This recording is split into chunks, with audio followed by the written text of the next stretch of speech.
दोस्तों, मैं हूं पूजा कौर। आप देख रहे हैं AIB न्यूज़। तो चलते हैं आज की बड़ी खबर की तरफ।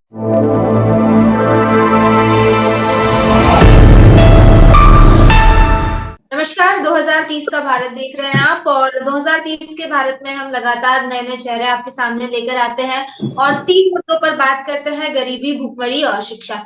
आज भी इन तीन ही मुद्दों पर हम लोग बात करने वाले हैं। और आज जो चेहरा हमारे साथ मौजूद है, जिनसे हम चर्चा करने वाले हैं, उनके बारे में मैं आपको बता दूं कि ये महाराजगंज से, उत्तर प्रदेश के महाराजगंज से लोकसभा प्रत्याशी रह चुके हैं, बहुजन समाज पार्टी से ताल्लुक रखते हैं।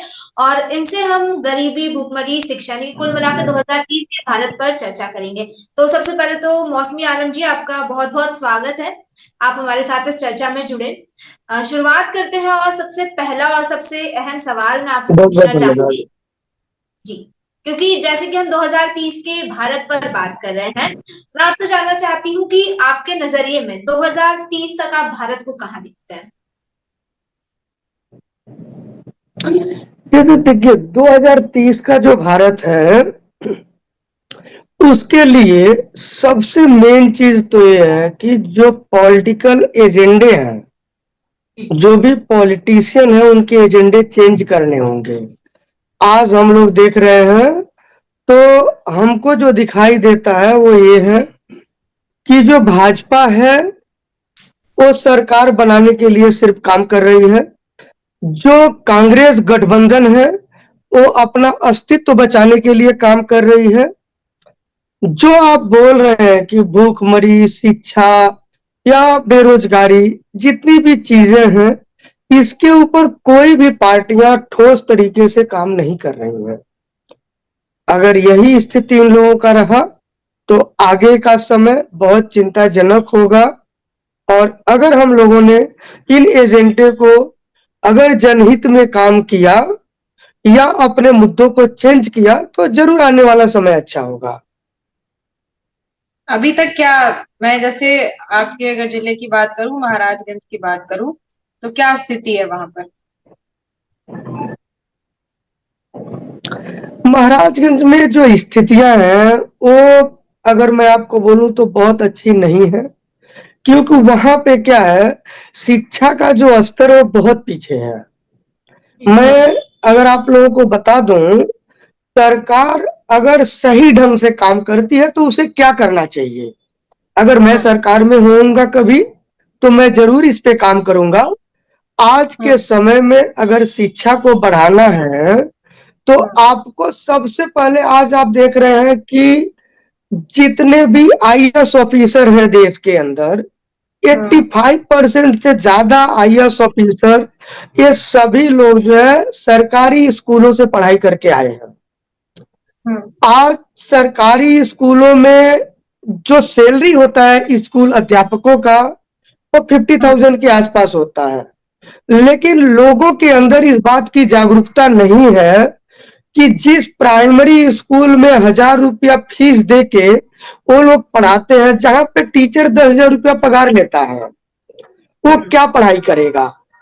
डेफिनेटली सरकारी जो स्कूल के टीचर हैं वह सिलेक्टेड हैं, बहुत अच्छे हैं, बच्चों को वहां पे भेजना चाहिए और सरकार को उसके इंफ्रास्ट्रक्चर्स को दुरुस्त करना चाहिए, तभी जाके बेहतर शिक्षा हो सकेगा।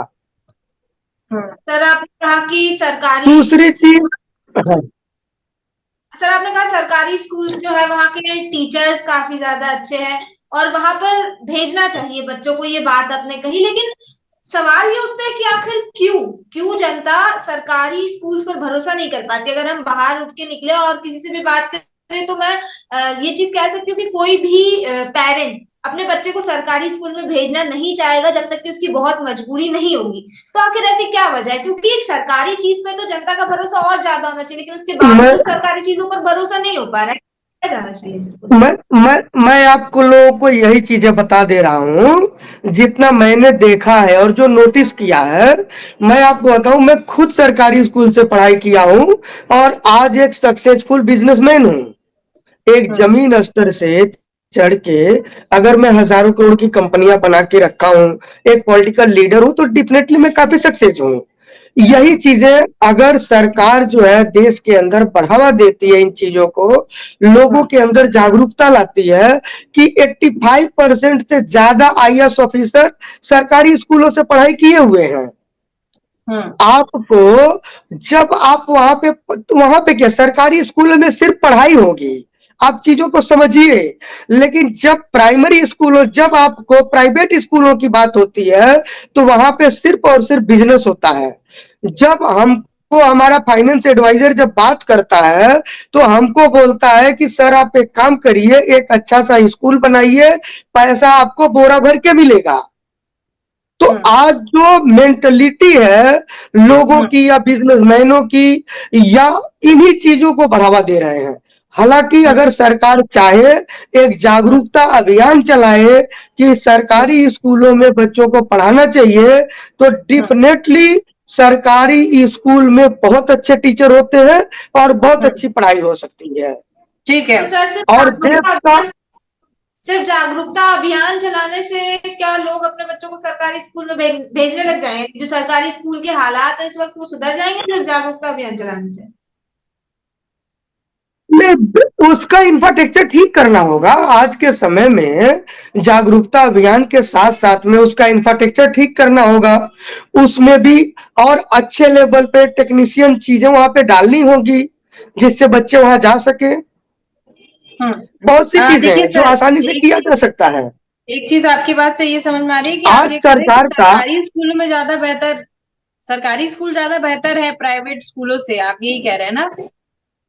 तो इसमें मैं अभी सुबह ही एक खबर पढ़ रही थी, हालांकि 3 दिन पुरानी खबर है महाराजगंज की। उसमें आदेश दिया गया था 1 साल पहले, जो वहां पर शिक्षा के अधिकारी हैं उनको आदेश दिया गया था कि शिक्षकों के ऊपर ऑनलाइन तरीके से निगरानी रखनी है। लेकिन 3 दिन पहले की खबर ये सामने है कि शिक्षकों के ऊपर बिल्कुल भी ध्यान नहीं दिया रहा है।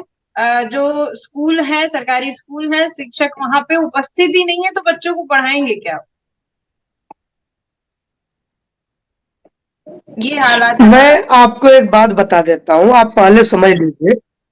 मैडम मैं आपको बताता हूँ, सिर्फ महाराजगंज की बात नहीं, मैं पूरे देश में घूमता हूँ, ठीक है, करीब करीब देश के सभी जिलों में घूम चुका हूँ। मैं आपको एक बड़े जिम्मेदारी के साथ एक बात बता देता हूँ। आज जो सरकार है पूरी तरह से करप्ट सरकार है, और इनके जो लोग हैं वह अधिकारियों को उनके स्तर पे काम नहीं करने दे रहे हैं। जितने प्राइवेट स्कूल हैं ये किसके हैं? बीजेपी के लोगों के हैं, पुराने जो है कांग्रेस के लोगों के हैं, और जो गठबंधन में लोग जुड़ रहे हैं उनके हैं। तो उनको जब अच्छी फंडिंग आ रही है तो अधिकारियों को काम ही नहीं करने दे रहे हैं। जब आप अधिकारियों को काम ही नहीं करने दोगे तो फिर जो है आपको सरकारी स्कूलों का इंफ्रास्ट्रक्चर कैसे ठीक होगा? आपको मैं बता रहा हूँ, आप मेरे को गलत साबित कर दीजिए। आज देश के अंदर 85% कुछ काम कर नहीं रही है। कहाँ पे? मान लीजिए ऑपोजिशन का भी तो कुछ भूमिका है ना। ऑपोजिशन क्या कर रहा है? विपक्षी दल क्या कर रहा है? अरे भाई ऑपोजिशन कौन है? ऑपोजिशन भी तो वही है भाई। 10 साल तुम शासन करो, अगले साल मैं शासन करूंगा। देश के अंदर जो शासन है वो क्या है? 10 साल हमारा, 10 साल तुम्हारा।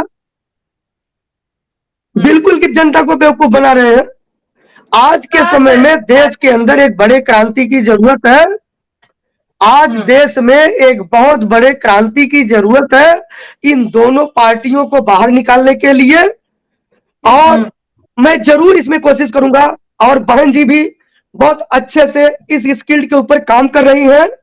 आने वाले समय में हम लोग इसको बेहतर बनाने की कोशिश करेंगे।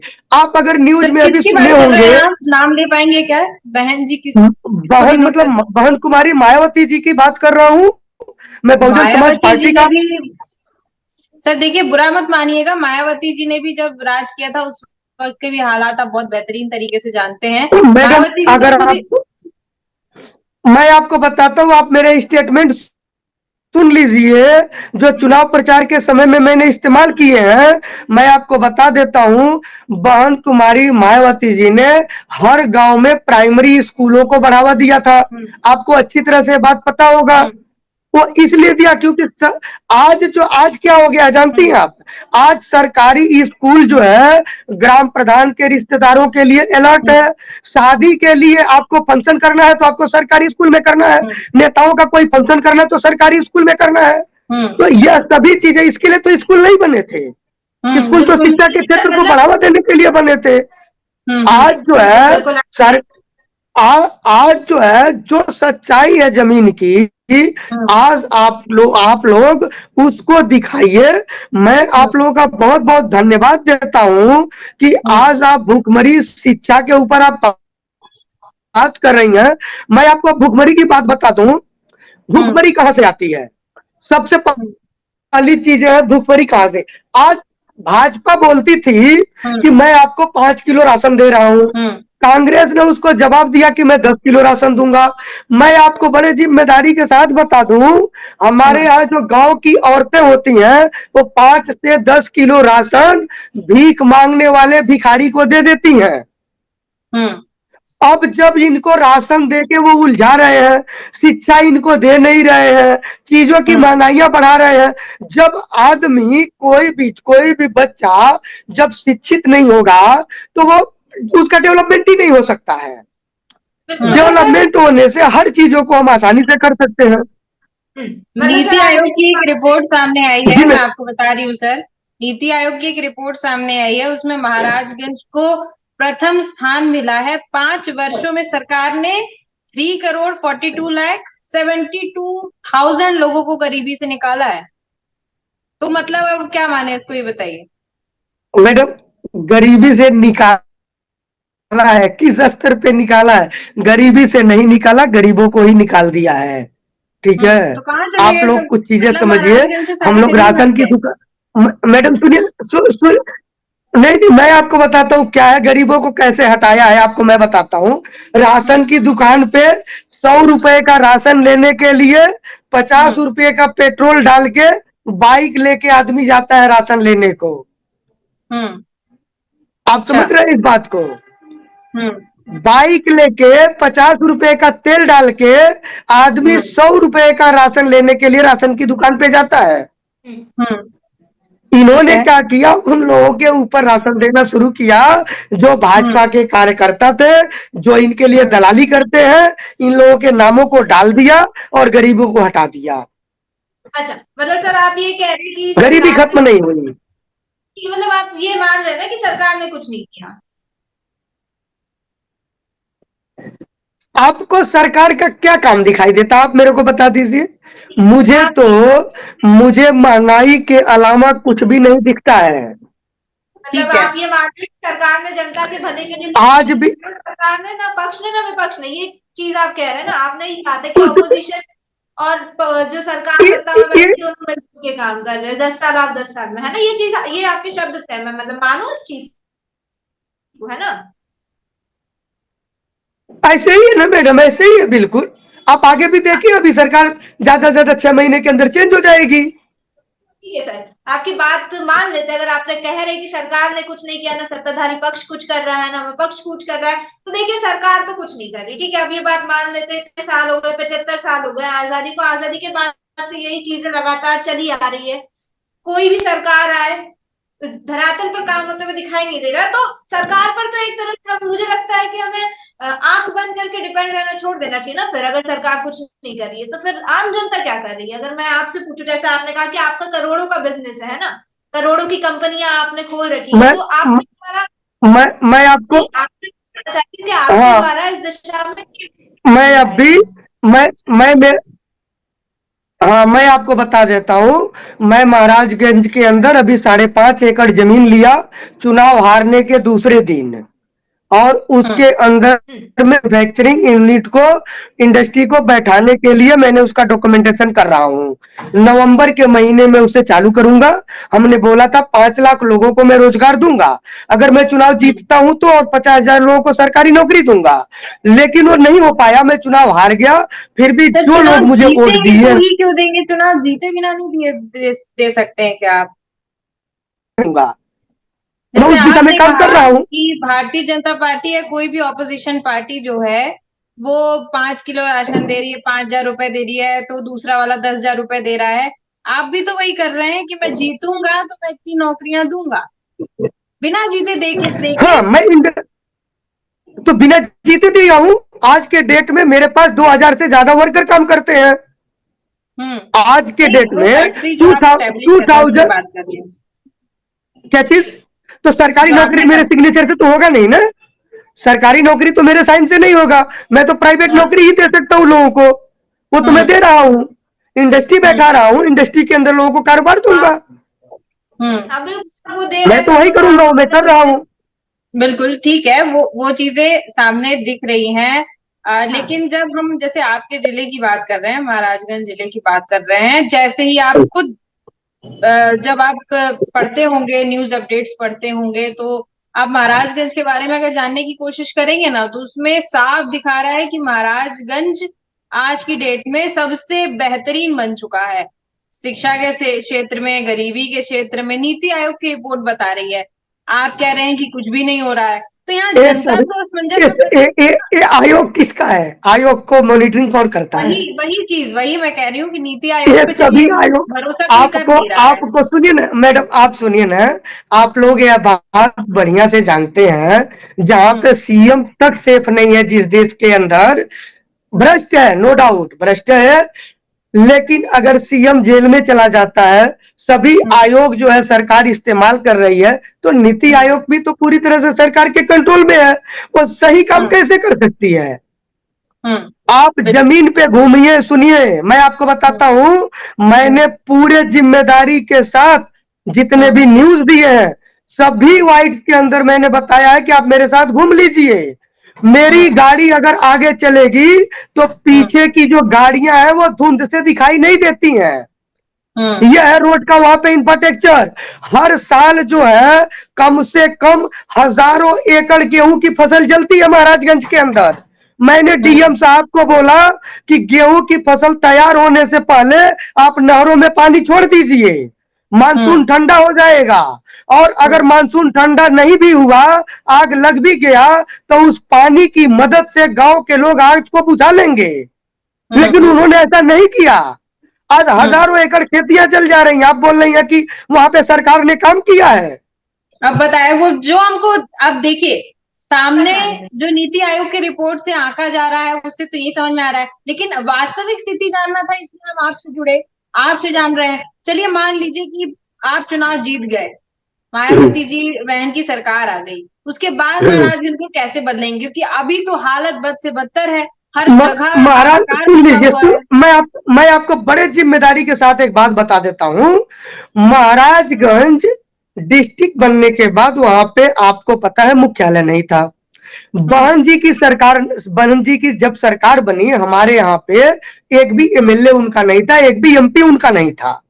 कभी भी बसपा का एमपी आज तक नहीं हुआ महाराजगंज में। जो महाराजगंज के अंदर में अगर बहन कुमारी मायावती जी के विकास कामों को अगर हटा दिया जाए, तो 5 भी ऐसे बिल्डिंग नहीं है जो किसी दूसरी सरकार ने किया हो। यह महाराजगंज की स्थिति है। अभी शिक्षा के क्षेत्र की अगर आप बात करेंगी, तो बहन कुमारी मायावती जी की सरकार में आप लोगों ने देखा होगा, उर्दू अरबी जो यूनिवर्सिटी है लखनऊ के अंदर, वो बहन कुमारी मायावती जी ने बनाया था। उनके सरकार में हाँ, ये लखनऊ में जो है बहन कुमारी मायावती जी ने बनवाया है। ठीक है। इसके बाद मैं आपको बता देता हूँ, आपको नहीं लगता सर कि समुदाय स्पेसिफिक पार्टी चली जाती है? नहीं, ऐसा नहीं है। देखिए आपको मैं बताता हूँ, बहुजन समाज पार्टी का जो नारा है, सर्वजन हिताय सर्वजन सुखाय, और इसके ऊपर पार्टी ने काम किया है। आज तक जितने टिकट दिए एमएलए एमपी या किसी के लिए, सभी के लिए दिया है। इसके अलावा जब सरकार बनी तो मिनिस्ट्री में भी सबको इन्वॉल्व किया है। कोई भी ऐसा धर्म और जात का आदमी नहीं है जो इस पार्टी में नहीं होता था, भाजपा की तरह। ठीक है, तो इसको जो है ना सिर्फ बदनाम किया जाता है, क्योंकि सबको पता है कि बहन कुमारी मायावती जो है वो दलित समाज की है। अगर वह देश की मुख्यमंत्री या प्रधानमंत्री बनती है तो आज के समय में जो लोग हैं, जो अलग अलग पार्टियों के लोग हैं, ये लोग उसको एक्सेप्ट नहीं करना चाहते हैं कि एक दलित समाज की महिला जो है आज जो है मतलब प्रधानमंत्री बने। नहीं तो मैं आपको बता देता हूं, जो इन्होंने अभी इस चुनाव में जो गलतियां हुआ, उत्तर प्रदेश में जो है भाजपा मतलब उत्तर प्रदेश में संविधान खतरे में था, लेकिन बाकी के स्टेट में संविधान खतरे में नहीं था। वहां पे इस मुद्दे को नहीं बढ़ाया गया। संविधान खतरे में होने की बात सुन के दलित और मुस्लिम डरता है और उस डर का इन्होंने फायदा उठाया। बहन कुमारी मायावती जी को इसका खामियाजा भुगतना पड़ा। हम लोगों ने बहुत मेहनत किया, लेकिन उस मेहनत के साथ साथ में संविधान के खतरे का जो डर था लोगों के अंदर उसको निकाल नहीं पाए। लेकिन आज वह सभी वोटर इस बात से पछता रहे हैं कि उनसे गलती हुई है। आगे चल के वो सभी लोग हमारे साथ हैं। आगे हम लोग 2027 में बहुत अच्छा करेंगे। आज आप देख रही होंगी, कल परसों का एक मोदी जी का एक ये था, माननीय प्रधानमंत्री जी ने बताया कि अगर स्टाफ टाइम पे ड्यूटी नहीं आता है तो उसका आधा हाजिरी लगाया जाएगा। आपने न्यूज देखा रहेगा। नहीं, सुन तो लीजिए, मैडम सुन तो लीजिए, पूरी बात तो सुन लीजिए। आधा हाजिरी देने की बात उन्होंने किया, लेकिन आपको पता होगा जब बहन कुमारी मायावती जी की सरकार थी, आपका पूरे स्टेट के अंदर 10 बजे की ड्यूटी है तो ऑफिसर जो है 9:30 बजे गेट पे खड़ा मिलता था। ये था बहन कुमारी मायावती जी का सरकार चलाने का तरीका। अच्छा, तो आप समझिए। चलिए, आप मायावती जी की बहुत तारीफ कर रहे हैं। मैं एक चीज आपसे जानना चाह रही हूँ कि बहुत पढ़ी लिखी हैं, आपने तारीफ की, बहुत अच्छा काम भी करती हैं, तो भी भाषण देते वक्त तो पढ़कर भाषण देती हैं, इसके पीछे की क्या वजह है? देखिए क्या होता है, उनका जो भाषण है, स्पीच देना, लिख के बोलना, दरअसल क्या होता है कि बहुत से लोग ऐसे होते हैं जो बात करते करते थोड़ी सी बातें इधर उधर जाती है और लाइनअप नहीं हो पाता है। तो बहन कुमारी मायावती जी की सोच एकदम क्लियर है कि जो हमारा संदेश लोगों के पास जावे वह पूरी तरह से निरीक्षण करके ही जावे, कोई गलती न हो। उन्होंने डॉक्यूमेंटेशन को बहुत ज्यादा प्रायोरिटी दिया हुआ है शुरू से लेके आज तक, और इसीलिए वह जो डॉक्यूमेंटेशन पे भरोसा करती हैं और वह देखकर बोलती हैं। सर, आप चुनाव लड़े थे ना इस बार? तो हार गए। हाँ, तो जीत क्यों नहीं पाए? सर, काम किए होते तो जीत जाते। मैडम, काम आदमी कैसे करेगा? आप पहले समझ लीजिए, मेरे यहाँ पे काम करने के लिए तो पहले मैं आपको बता रहा हूँ ना, मुझे महाराजगंज जिले में काम करने के लिए तो पहले मुझे कमाना पड़ेगा ना, और कमाने के लिए महाराजगंज में इंडस्ट्री नहीं है, इस वजह से मुझे मुंबई जाना पड़ा। और जब मैं मुंबई जाके कमाया तो कमाने के बाद अब वहां पे जो खर्चा है वो मैं कर रहा हूँ। मायावती जी ने तो बहुत काम किया पहले का, तो आपको तो मेहनत करने की जरूरत ही नहीं पड़नी चाहिए ना। आपको बताए ना, लोग गुमराह हो जाते हैं ना, जनता जो है गुमराह होती है, उनको आसानी से लोग गुमराह कर लेते हैं। गुमराह कौन करता है सर? जो चोर बदमाश लोग हैं वही लोग करेंगे। आपको अच्छी तरह से पता होगा, ईमानदार आदमी कभी किसी को गुमराह नहीं करता। आप बढ़िया से बात को समझ लीजिए, साइकोलॉजिकल चीजें हैं। आप कह रहे जनता गुमराह हो जाती है। इस बार उत्तर प्रदेश का जो लोकसभा चुनाव का नतीजा है उसमें साफ समझ आ रहा है कि जनता को गुमराह किया गया है या नहीं। ऐसे कैसे आप कह रहे हैं जनता गुमराह हो जाती है? नहीं, गुमराह तो हुई है, पूरी जनता जो है गुमराह हुई है। आपको संविधान का डर दिखाया गया, जबकि जो पार्टी संविधान की डर दिखा रही है, आपको अच्छी तरह से पता होगा कि कम से कम करीब करीब 100 टाइप ऑफ जो है ना संविधान में छेड़छाड़ कांग्रेस सरकार में 70 साल में किया गया है, जबकि भाजपा के सरकार में 10 बार छेड़छाड़ किया गया है, फिर भी संविधान का खतरा दिखा रहे हैं वो लोग। वो ठीक है सर, चलिए। मैं मान ली कांग्रेस पार्टी खराब है, भारतीय जनता पार्टी खराब है। मैं एक चीज आपसे जानना चाहूंगी, आज की डेट में अगर बहुजन समाजवादी पार्टी को पूरा देश संभालने का जिम्मा मिल जाए तो क्या आपको लगता है कि आपकी पार्टी पूरा देश संभाल पाएगी? क्या उस लेवल पे पहुंच चुकी है कि पूरा देश संभाल पाएगी, और भी पार्टियां काम नहीं कर पा रही हैं उससे भी अच्छा आप काम करके दिखाएंगे? मैं आपको 100% पूरी जिम्मेदारी के साथ और पुरानी सरकार चलाने के नतीजों को सामने रखकर आपको बता सकता हूं कि बहन कुमारी मायावती जी से बेहतर सरकार चलाने के लिए हिंदुस्तान में कोई लीडर है ही नहीं। सर सभी पार्टी के नेता यही बोलते हैं।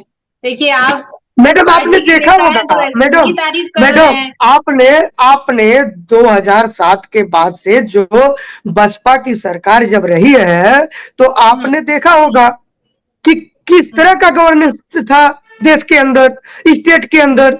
एक भी दंगे फसाद नहीं हुए, कोई जातिवाद नहीं हुआ, सभी धर्म के लोगों को सम्मानित किया गया।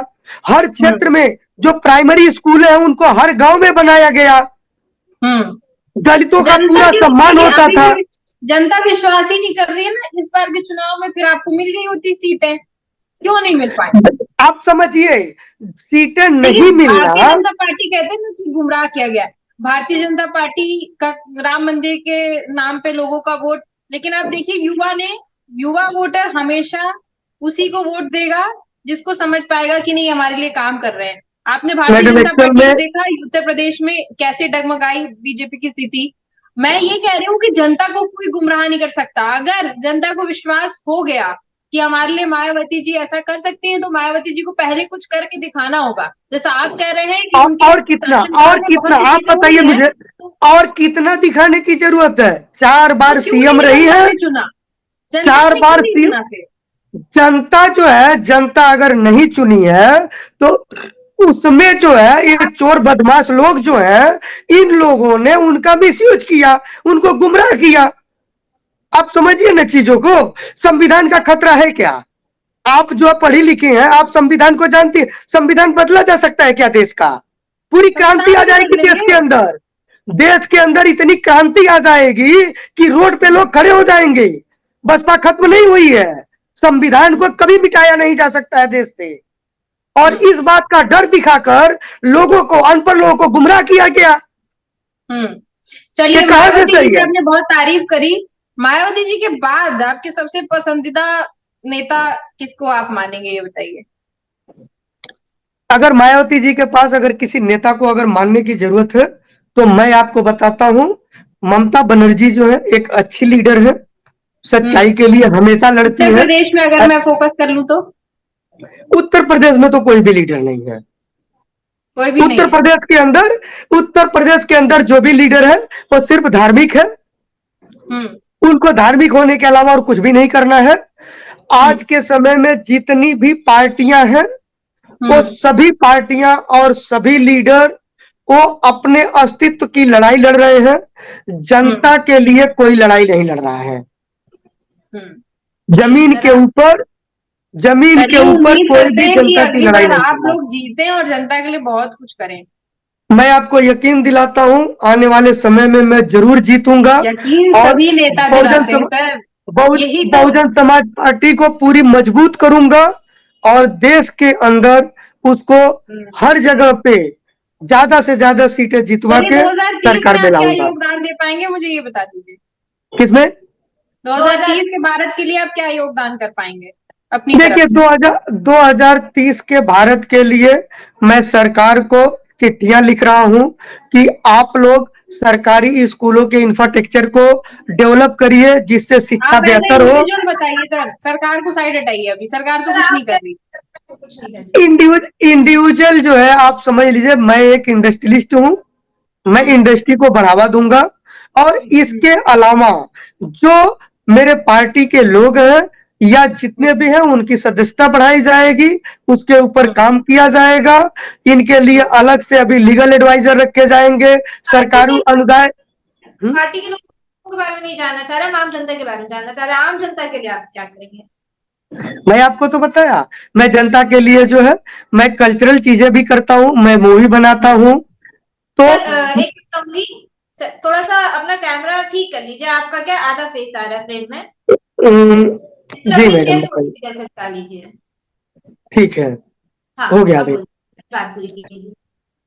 देखिए आपको मैं बता देता हूँ, हमारा जो जिम्मेदारी जनता के लिए है वो वही है कि ज्यादा से ज्यादा मैं एम्प्लॉयमेंट को बढ़ावा दूं, लोगों ठीक को है। रोजगार मिले, जिससे लोगों को रोजगार मिले। और शिक्षा के क्षेत्र में मेरा एक फाउंडेशन है, मासमे फाउंडेशन, जो हायर एजुकेशन के लिए फंडिंग करता है। एक्सीडेंटल मेडिकल प्रॉब्लम्स के लिए मैं कुछ हॉस्पिटल्स के साथ बात कर रहा हूं कि अगर कोई भी हॉस्पिटल है, उन जो एक्सीडेंट हो रहे हैं उनको इमीडिएट बेसिस पे उनका इलाज किया जाए। अगर वह तुरंत पैसे नहीं देता है तो उसके लिए मेरे फाउंडेशन का चेक बैंकों के पास होगा। बिटवीन 7 डेज पेमेंट नहीं मिलने से वो मुझसे रिकवर कर सकते हैं। मैं इसके ऊपर भी काम कर रहा हूं, क्योंकि एक्सीडेंट एक्सीडेंट एक ऐसी चीज है, एक एक मिनट का जो समय महत्वपूर्ण होता है आदमी का जान बचाने के लिए। बिल्कुल ठीक है। तो मैं मतलब इस हम तरह का आपकी भी तरफ से सोशल ये वर्क में उम्मीद काम कर करें रहा कि हूँ। आप जो बेरोजगारी है उसको खत्म करने में आपका 2030 में ये बहुत बड़ा योगदान रहेगा, यह मान के चलते हैं। जी बिल्कुल मैडम, जरूर होगा। मैं आपको यकीन दिलाता हूँ 2030 तक कम से कम 50,000 के आसपास वर्कर हमारे साथ होंगे। चलिए, बहुत बढ़िया चलिए, सर, बहुत बढ़िया। बहुत बहुत धन्यवाद सर हमारे साथ जुड़ने के लिए। बहुत बहुत धन्यवाद जी सर आपका। मैडम, 2030 में धन्यवाद। आपने यकीन दिलाया, 2027 में आपने कहा है कि आप जरूर जीतेंगे, ऐसा आपने यकीन दिलाया, तो 2030 में आप 2027 में मैडम मैं नहीं जीतूंगा, कि मैं चुनाव नहीं लड़ूंगा। आप समझ लीजिए, पार्टी जरूर जीतेगी और पार्टी को जिताने के लिए मेरा जितना योगदान की जरूरत है मैं जरूर करूंगा। चलिए बिल्कुल ठीक है। सर, जुड़ेंगे हम, फिर आपसे चर्चा की जाएगी 2030 में। और जैसा आपने कहा है कि आप ये योगदान देंगे, तो आपसे बात की जाएगी उस वक्त। अभी आपका बहुत बहुत धन्यवाद, आप हमारे साथ जुड़े और तमाम चर्चा की आपने। धन्यवाद सर। धन्यवाद सर, धन्यवाद। तो जिस तरह से आपने देखा, मोहम्मद मौसमी आलम जी हमारे साथ जुड़े थे महाराजगंज उत्तर प्रदेश से।